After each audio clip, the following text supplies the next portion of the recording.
Hello guys, welcome to my channel. आज हम पढ़ेंगे डीएलएड सेकेंड सेमेस्टर मैथ्स। हमने इसका सारा सिलेबस देख लिया था, तो इसका फर्स्ट चैप्टर है 3 अंकों की संख्याओं का लघुत्तम समावर्त एवं वर्त एवं महत्तम समावर्तक चैप्टर का नाम है। तो चलिए स्टार्ट करते हैं। सबसे पहले हम पढ़ते हैं अभाज्य संख्याएं क्या होती हैं। ऐसी संख्याएं जो केवल एक से और स्वयं से ही पूरी विभाजित हो, उसे क्या कहते हैं? अभाज्य संख्याएं कहते हैं। जैसे देखिए 2 है ना। देखिए 2 या तो एक से भी कटेगा या फिर 2 खुद ही से कटेगा। 3 है, 3 या तो 1 से कटेगा या तो 3 की ही टेबल से कटेगा, मतलब 3 से ही कट होगा। 5 है, 7 है, 11 है, 13 है, 17 है, 19 है। तो ये सारी हमारी क्या है? अभाज्य संख्याएं। 21 नहीं होगा क्योंकि वो 3 की टेबल में आता है। चलिए अब अभाज्य संख्याएं क्या होती हैं?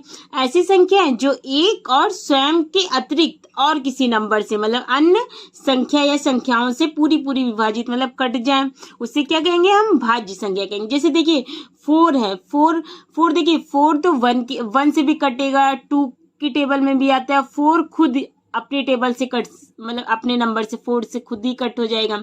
6 है जो देखिए 1 से भी कटेगा, 2 से भी कट होगा, और देखिए 3 की भी टेबल में आता है और 6 से तो कट होगा।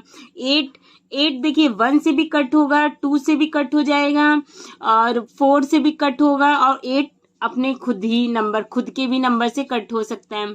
अब देखिए संख्या एक ना तो भाज्य और ना ही अभाज्य संख्या। जो एक है वो न भाज्य होती है ना अभाज्य होती है। और सबसे छोटी अभाज्य संख्या है 2।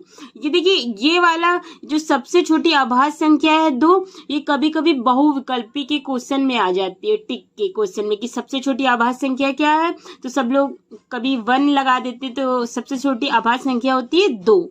अब चलिए इसी पे एक क्वेश्चन कर लेते हैं। हमसे पूछा गया है 100 और 110 के बीच अभाज्य संख्याएं ज्ञात कीजिए। अभाज्य संख्याएं ज्ञात कीजिए।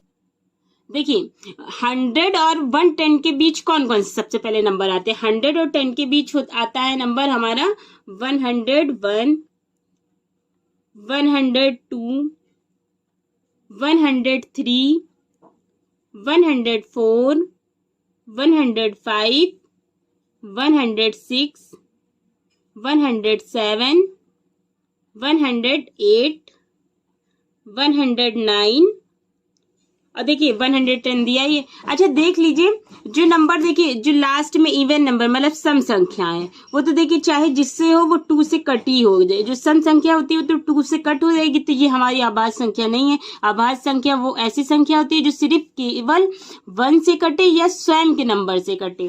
तो देखिए ना 102 होगा, ना 104 होगा, ना 106 होगा, ना 108 होगा। अब देखिए 101 ये ऐसे नंबर है वो सिर्फ 1 से कटेगा या फिर खुद की टेबल से, मतलब 101 से। 103 या तो ये खुद से कटेगा या फिर 1 से कट होगा। अब 105 देखिए 5 लास्ट में 5 से कट हो जाएगा, तो ये अभाज्य संख्या नहीं है।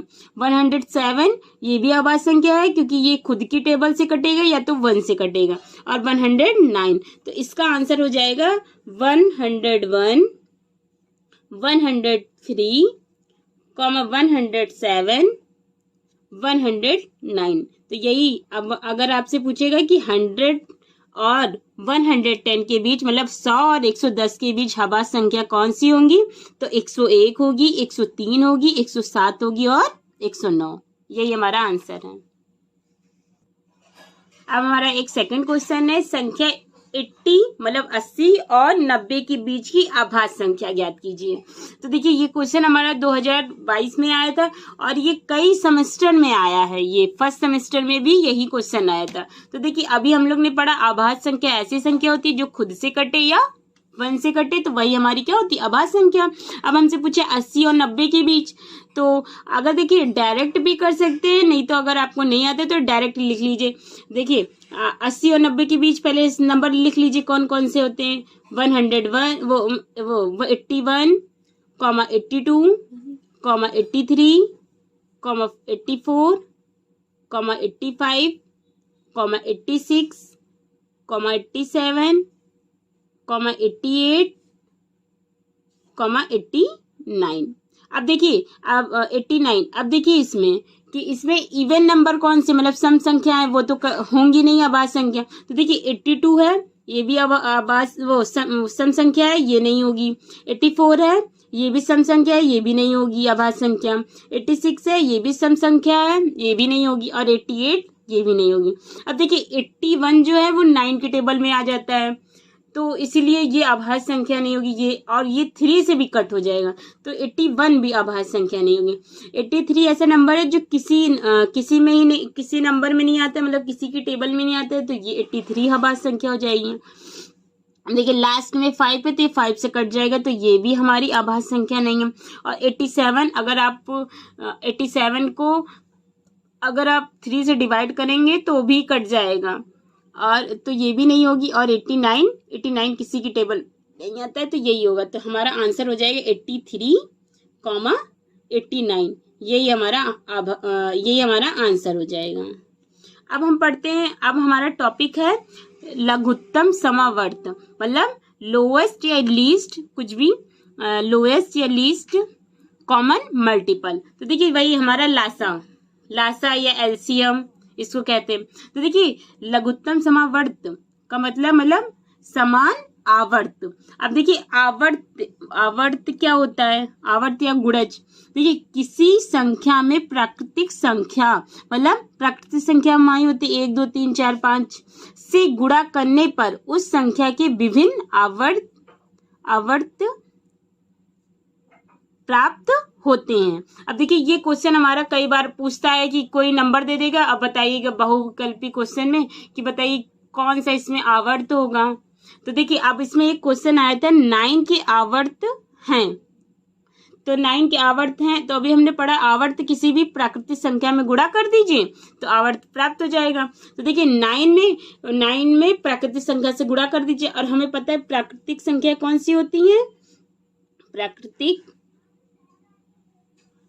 संख्या होती है 1, 2, 3, 4, 5, 6 सो ऑन।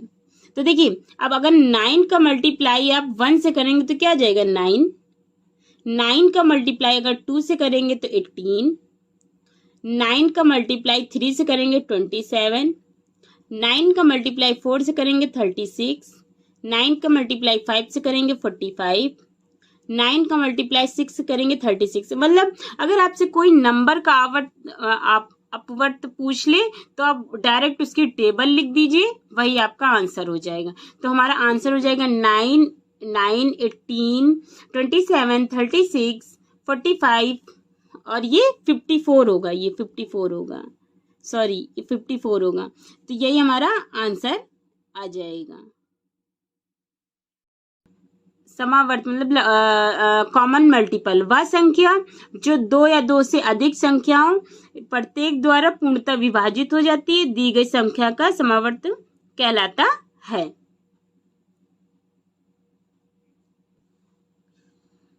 लघुत्तम समावर्त मतलब एलसीएम। एलसीएम क्या होता है, वह छोटी से छोटी संख्या जो दी गई संख्याओं से विभाजित हो जाए उसे एलसीएम या लघुत्तम समावर्त कहते हैं। अब देखिए एलसीएम निकालने की 2 विधियां होती, मतलब लासा निकालने की 2 विधियां होती, एक अभाज्य गुणनखंड विधि होती और एक भाग विधि होती। तो पहले हम लोग अभाज्य गुणनखंड विधि पढ़ लेते हैं। अब देखिए यहाँ पे एक क्वेश्चन दिया है 36, 24 और 20 का लासा ज्ञात कीजिए, मतलब लासा एलसीएम निकालिए। तो देखिए दी गई संख्या मतलब ये 36 है, अब इसका गुणनखंड निकाल कर लेते हैं। तो गुणनखंड करने के हम यहाँ पहले नंबर लिख देते हैं 36, 24 और 20। अब देखिए 36 दिया है तो हमको अभाज्य गुणनखंड निकालना है, तो 36 का अलग अलग फैक्टर निकाल लीजिए। देखिए 36 को देखिए 36 से ये सम संख्या 2 से कट जाएगी, तो सबसे पहले छोटी नंबर से काटती चलिए। तो देखिए 2 से कट जाएगा, टू की टेबल में थ्री कब आता है, मतलब अगर करेंगे तो ये पहले 1 बार ले जाएंगे, फिर यहाँ पे 1 बचेगा 16 8 टाइम्स, फिर 2 से करेंगे तो ये 2 की टेबल में 89 बार आता है। फिर देखिए 2 से कट नहीं होगा, आप 3 ले लीजिए, 3 3 जा, अब देखिए 2 का किए 3 से अब करेंगे कि 9 है, फिर 3 3 जा 9, फिर 3 बार ले जाएंगे तो 1 आ जाएगा। ठीक है, अब देखिए इसका अभाज्य गुणनखंड क्या हो जाएगा, 2 इंटू 2 इंटू 3 इंटू 3। अब देखिए इसी तरह 24 का कर लीजिए, 2 1 जा 2, फिर ये 2 आ जाएगा, फिर 2 के टेबल में 12 6 टाइम आता है, फिर 2 की टेबल में 6 3 टाइम्स आता है, फिर देखिए 2 से कटने होगा 3 से ले जाएंगे। अब 20 का कर लीजिए, अब 2 की टेबल में ये 10 टाइम्स आता है, फिर 2 की टेबल में ये 5, अब देखिए 2 से कटने होगा, आप 5 से कर लेंगे। अब सबको लिख लीजिए, देखिए इसका 2 इंटू 2 इंटू 2 मतलब 2 इंटू 3 2। अब देखिए 2 है तो ऐसे ही एक साथ पेयर में ही लिख लीजिए, देखिए 2 और देखिए 3 है, 3 के नीचे लिख दीजिए। अब ये आया हमारा 20 का है 2 इंटू 2 और 5, इसको अलग ले लीजिए।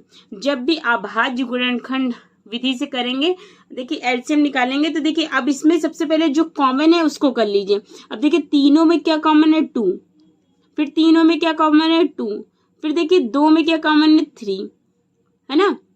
उसके बाद इसमें एलसीएम में क्या करते हैं, जो कॉमन है उसको लिखते हैं, उसके बाद जो बचते हैं उनका फैक्टर कर लेते हैं। तो देखिए अब अगर इसका अब आप निकालेंगे एलसीएम तो आ जाएगा 2, देखिए कॉमन कॉमन 2, उसके बाद ये 3 था, पहले इसका भी 2 ले लीजिए, ये 2, फिर ये भी 3 ले लीजिए, 3 लाइन से कर लीजिए, फिर ये 3 ये कॉमन जो है ये 3 और ये 5।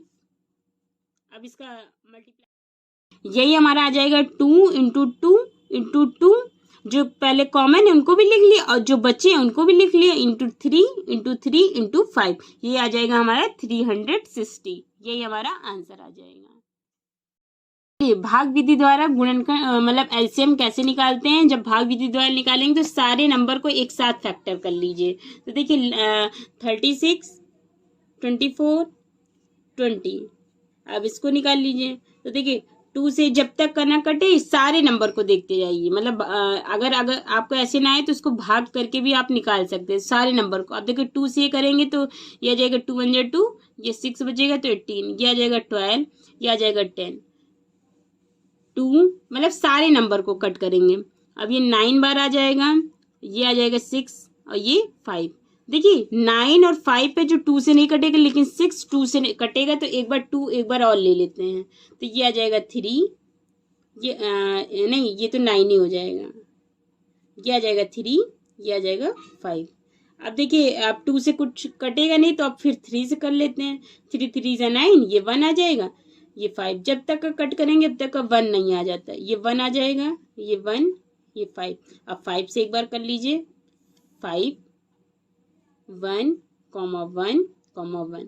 अब सारे को मल्टीप्लाई कर लीजिए, 2 into 2 into 2 into 3 into 3 into 5 बराबर 360। ये हमारा आंसर आ जाएगा। अब चलिए हमने एलसीएम पढ़ लिया, उसकी 2 विधियां पढ़ ली कैसे निकालते थे। अब हम पढ़ते हैं महत्तम समावर्तक मतलब हाईएस्ट कॉमन फैक्टर, HCF। तो देखिए महत्तम समावर्तक पढ़ने से पहले देखिए समावर्तक मतलब समान आवर्त, तो आवर्त क्या होता है सबसे पहले निकाल लेते हैं। तो देखिए आवर्त क्या होता है, आवर्त का अर्थ है विभाजक, अर्थात जिन संख्याओं में कोई संख्या पूरी विभाजित हो जाती है उन संख्याओं को उस संख्या के अपवर्तक कहते हैं। जैसे 12 का अपवर्तक, देखिए 12 किस किस की टेबल में आएगा, 1 की भी टेबल में आएगा, 2 की भी टेबल में आएगा, 3 की भी टेबल में आएगा, 4 की भी टेबल में आएगा, 6 की भी टेबल में आएगा, 12 की भी टेबल में। तो 12 का अपवर्तक क्या हो जाएगा, 1 2 3 4 6 12। अब देखिए समावर्तक क्या होता है, ऐसे अपवर्त जो दी हुई संख्याओं के अपवर्तक, ऐसे अपवर्त अपवर्तक जो दी हुई संख्याओं के अपवर्तक में सम्मिलित होते हैं, समावर्तक कहलाता है। देखिए समावर्तक का अर्थ होता है सर्वनिष्ठ अपवर्तक से। तो देखिए उदाहरण पे ले लेते हैं 8 है, तो देखिए 8 किसकी टेबल में आएगा 1 2 4 8। 12 किसकी टेबल में आएगा 1 2 3 4 6 12। 16 किसकी टेबल में आएगा, किससे कट होगा 1 2 4 8 16। अब देखिए उपयुक्त देखिए सब में देखिए कॉमन है क्या है 1 2 4, सब में देखिए सब है। तो देखिए उपयुक्त संख्याओं में 1 2 4 अपवर्तक सभी संख्याओं में सम्मिलित है, अतः ये क्या है समावर्तक है। ये क्या है समावर्तक है। अब देखिए मासा क्या होता है, मतलब मासा क्या होता है हाईएस्ट कॉमन फैक्टर, वह बड़ी से बड़ी संख्या जो प्रत्येक संख्या को पूर्णतः विभाजित करे दी हुई संख्याओं का मासा निकाल लेते हैं, मासा कहलाता है। तो देखिए मासा की भी दो विधियां होती है, एक गुणनखंड विधि और एक भाग विधि। अब देखिए गुणनखंड विधि से मासा कैसे निकालते हैं, चलिए हम करते हैं। अब यहाँ पे नंबर दिया है 24, 40 और 64। तो देखिए गुणनखंड विधि से तो अलग अलग इसका भी फैक्टर निकाल लीजिए। 24 का आप करेंगे तो ये 1 2, फिर 2 से करेंगे 12 6 बार आता है, फिर 2 से करेंगे 3। अब देखिए 2 से कट नहीं होगा तो 3 से कर लेंगे। 40 को कर लेते हैं, 40 को 2 यहाँ आ जाएगा 20, फिर 2 से करेंगे यहाँ आ जाएगा 10, फिर 2 से करेंगे यहाँ आ जाएगा 5। अब 5 से ही कट होगा। अब 64 का भी कर लेते हैं, 64 है 2 से 3 2 आ जाएगा, फिर 2 से करेंगे तो आ जाएगा 16, फिर 2 से करेंगे 8, फिर 2 से करेंगे 4, फिर 2 से कट करें 2 से डिवाइड करेंगे तो 2, फिर 2 से करेंगे 1। जब तक 1 नहीं आ जाता तब तक हम करते रहेंगे, मतलब फैक्टर निकालते रहेंगे। अब इसको लिख लेते हैं, चलिए अब इसको लिख लेते हैं। 24 का हमने फैक्टर निकाला था तो आया था हमारा 2 2 इंटू 2 इंटू 2 इंटू 3, और 40 का फैक्टर आया था हमारा 2 इंटू 2 इंटू 2 इंटू 5, और हमारा 64 का फैक्टर आया है 2 इंटू 2 इंटू 2, 6 टाइम 2 है 2 इंटू 2 2 इंटू 2।